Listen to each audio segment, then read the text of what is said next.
আসসালামু আলাইকুম। বিদ্রোহে কোন দলে বিপর্যস্ত বিএনপি রাজনীতি? গত মাসের নভেম্বরের ৩ তারিখে যখন প্রথম ২৩৭ আসনে বিএনপির প্রার্থী তালিকা ঘোষণা করা হয়, তারপরের থেকে দলের ভিতরে ব্যাপক বিদ্রোহ দেখা দিয়েছে। দলের অনেক ত্যাগী নেতাকর্মী বঞ্চিত হয়েছেন, মনোনয়ন পাননি। ১৭ বছর তারা রাজপথে অনেক ত্যাগ স্বীকার করেছেন, ব্যাপক জেল জুলুমের শিকার হয়েছেন, শত শত মামলা নিয়ে আদালতের বারান্দায় বারান্দায় তাদের ১৭ বছর কাটছে। আদালতের বারান্দায় হাজিরা দিতে দিতে মামলাগুলোর এক একজনের বিরুদ্ধে ১০০, ২০০, ৩০০, ৪৫০ মামলা পর্যন্ত আছে। হাবিবুর নবী খান সোহেলের বিরুদ্ধে ৪৫০ মামলা, মোয়াজ্জেম হোসেন আলালের বিরুদ্ধে ৪৫০-র উপর মামলা, যুব দলের সাবেক সভাপতি এবং ঢাকা মহানগর উত্তরের সাবেক আহ্বায়ক সাইফুল আলম নীরবের বিরুদ্ধে প্রায় ৪০০ মামলা। এইভাবে অনেক ত্যাগী নেতা কর্মী আছেন যারা দলের জন্য গত ১৭ বছর কঠিন ত্যাগ স্বীকার করছেন। এই ত্যাগের কোনো তুলনা হয় না। রিমান্ড খেটেছেন, রিমান্ডে ব্যাপক শারীরিক মানসিক টর্চার করা হয়েছে, জেল খেটেছেন, মুক্তি পেয়ে বারান্দায় বারান্দায় আদালতের তাদের সময় গেছে। শেখ হাসিনার সময়ে তাদের এই ১৭ বছর কাটছে জেল জুলুম অত্যাচার এগুলি সহ্য করে, কিন্তু দলকে ছেড়ে যাননি। শত অত্যাচারেও নির্যাতনেও তারা দলের পাশে ছিলেন, দলের সাথে বিশ্বাসঘাতকতা করেননি, দল ছেড়ে যাননি।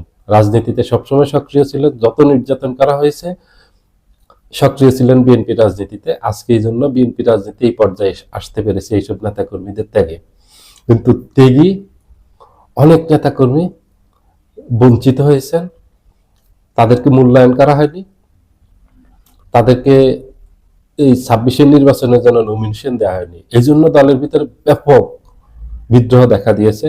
১০০-র উপরে বিদ্রোহী প্রার্থী হয়েছে সারা দেশে বিএনপির, যেটা অতীতের সকল রেকর্ড ছাড়িয়ে গেছে। এত রেকর্ড পরিমাণ বিদ্রোহী প্রার্থী অতীতে কখনো হয়নি, এর ধারে কাছেও হয়নি।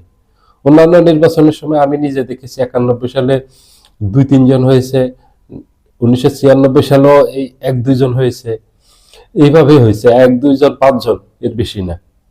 কিন্তু এবার ১০০-র উপরে বিএনপির নেতা পুরো দেশে যারা বিদ্রোহী প্রার্থী হয়েছে। এটা ওনারা হওয়ার কারণও আছে, এটা বিএনপিও স্বীকার করছে যে এখানে অনেক ত্যাগী আছেন যাদেরকে আমরা মূল্যায়ন করতে পারিনি, কিন্তু দলের স্বার্থে তাদেরকে মাঠ থেকে উঠে আসতে হবে। তারা যে প্রার্থী হয়েছেন প্রার্থিতা প্রত্যাহার করতে হবে, নাহলে দল সাংগঠনিকভাবে ব্যবস্থা নেবে, কঠোর অবস্থানে যাবে। এখন দল কঠোর অবস্থানে গেলে শুধু এতটুকু করতে পারবে, দল তাদেরকে বহিষ্কার করতে পারবে, এর থেকে বেশি শাস্তি আর কিছু দিতে পারবে না। তো বহিষ্কার করলে কি হবে? দলের উপর নেতিবাচক প্রভাব পড়বে। কারণ আপনি কতজনকে বহিষ্কার করবেন? এখানে ১০০-র উপর নেতা আছে এবং এরা গুরুত্বপূর্ণ নেতা সারা বাংলাদেশে। আপনি সারা বাংলাদেশে আপনার গুরুত্বপূর্ণ নেতাদেরকে যদি বহিষ্কার করেন, তো দলে তো বিপর্যয় নেমে আসবে, দল ধ্বংস হয়ে যাবে। আপনি কাদেরকে নিয়ে রাজনীতি করবেন? এরা যারা ১০০-র উপরে নমিনেশন সাবমিট করেছে, এরা কোনো যাতা সাধারণ কোনো নেতা কর্মী না, এরা এমপি হওয়ার যোগ্য প্রত্যেকে। এরা সৎ, ত্যাগী এবং যোগ্য। বিএনপি রাজনীতিতে যারা বিএনপির করেন এবং সমর্থন করেন বিএনপির, তাদের কাছে এরা বেশ জনপ্রিয়। এই জনপ্রিয় ১০০-র উপরে প্রার্থীকে আপনি যদি দল থেকে বহিষ্কার করেন, আপনার দলে আর থাকবে কি? নেতাকর্মী আর কয়জন থাকবে? সরি, এই সামান্য কয়জন নেতাকর্মীকে দিয়ে কি আপনি দল পরিচালনা করতে পারবেন? এত ত্যাগীদের বাদ দিয়ে এত ত্যাগীদেরকে যখন বহিষ্কার করবেন, তখন ভবিষ্যতে তো আপনি বিপদে পড়লে, দল বিপদে পড়লে, তখন তো ত্যাগ স্বীকার কেউ করবে না। কারণ তাদের কাছে একটা প্রমাণ থাকবে, তাদের কাছে একটা ইতিহাস থাকবে যে ওই অতীতে আমাদের দলের জন্য যারা চরম ত্যাগ স্বীকার করেছে, তাদেরকে দল মূল্যায়ন করেনি, তাদেরকে দল বহিষ্কার করছে। তখন নেতাকর্মীরা তো আপনার জন্য রাস্তায় নামবে না, রাজপথে নামবে না, আন্দোলন করবে না।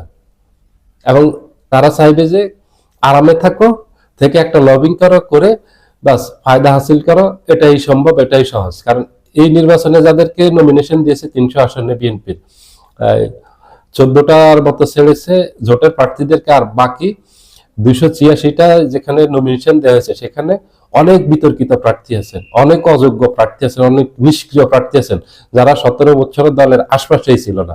আমি দু একজনের এরকম নাম বলতে পারবো। চাঁদপুরের কচুয়া থেকে যাকে নমিনেশন দেওয়া আছে সাবেক শিক্ষা প্রতিমন্ত্রী, 2001 সাল থেকে 2006 সাল পর্যন্ত ছিল এহসানুল হক মিলন, 17 বছরের দলের সাথে কোনো সম্পর্কই রাখেনি। 1/11 সরকার আসার পরের থেকে দলের সাথে কোনো সম্পর্ক রাখেনি, তাকে নমিনেশন দেওয়া হয়েছে।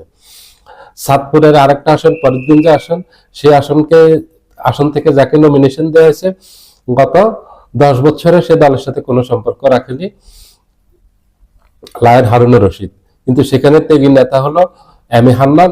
এই গত 10-12 বছর দলের সকল নেতা কর্মীকে সাহায্য সহযোগিতা করে আসছেন, যেখানে যেটা প্রয়োজন ছিল জেল জুলুম অত্যাচার সহ্য করে নেতাকর্মীদের পাশে ছিলেন। নেতাকর্মীদেরকে যে মামলা চালানোর জন্য খরচ দিতেন এবং পরিবারের জন্য খরচ দিতেন, কারণ তারা জেলে ছিল এবং অনেকে পলাতক ছিল, সমস্যায় ছিল। উনি সবভাবে সহযোগিতা করছেন, কিন্তু ওনাকে বঞ্চিত করা হয়েছে। নরসিংদীর সরি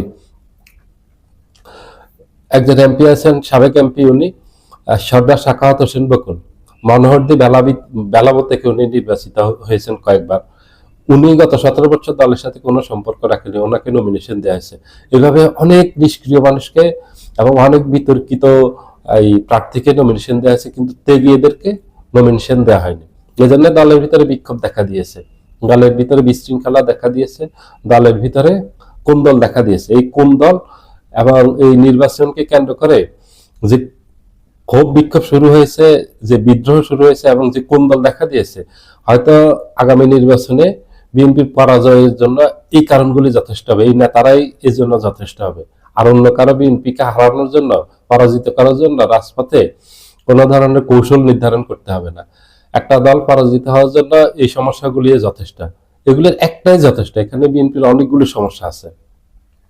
এই যে দলের ভিতরে কোন্দল আছে, এটা অনেক বিশাল একটা সমস্যা।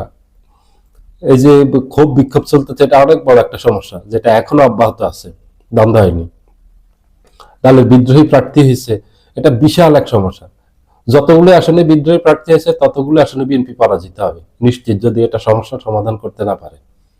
বিএনপির একদম পরাজয় নিশ্চিত যদি এই সমস্যাগুলো সমাধান করতে না পারে। দলের ভিতরে চেইন অফ কমান্ড ভেঙে পড়ছে। 5 আগস্টের পর বিএনপি নেতা কর্মীরা বিভিন্ন ধরনের বিতর্কিত কর্মকাণ্ডের সাথে জড়িয়ে গেছে, এগুলি নিয়ন্ত্রণ করা দরকার। এক কথা হলো দলের ভিতরে হযবরল অবস্থা।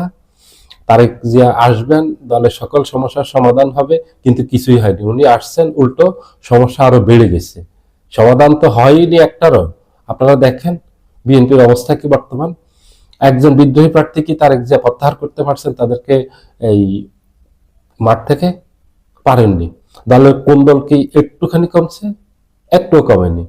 দলের শৃঙ্খলাকে ফিরে আসছে? একটু আসেনি, বিশৃঙ্খল অবস্থা। দলের কোনো নিয়ন্ত্রণ নিতে পেরেছেন উনি আসার পর? পারেননি। দলের উল্লেখযোগ্য কোনো পরিবর্তন আনতে পেরেছেন দেশে আসার পর? পারেননি। কিন্তু নেতাকর্মী সমর্থকরা আশায় ছিলেন বুক বেঁধে যে তারেক রহমান দেশে আসবেন এবং দলের জন্য এই সমস্যা যেগুলি আছে এগুলি উনি ম্যাজিশিয়ানের মতো একদম সমাধান দিয়ে দিবেন। উনি আসবেন, দেখবেন, বসবেন, জয় করে ফেলবেন, সকল সমস্যার সমাধান হয়ে যাবে। কিন্তু কিছুই হয়নি। বিপরীতে দলের আরো কোন দল সমস্যা এগুলি আরো জটিল আকার ধারণ করছে, দিন দিন এগুলি আরো প্রকট হচ্ছে। সবাই ভালো থাকবেন, আল্লাহ হাফেজ।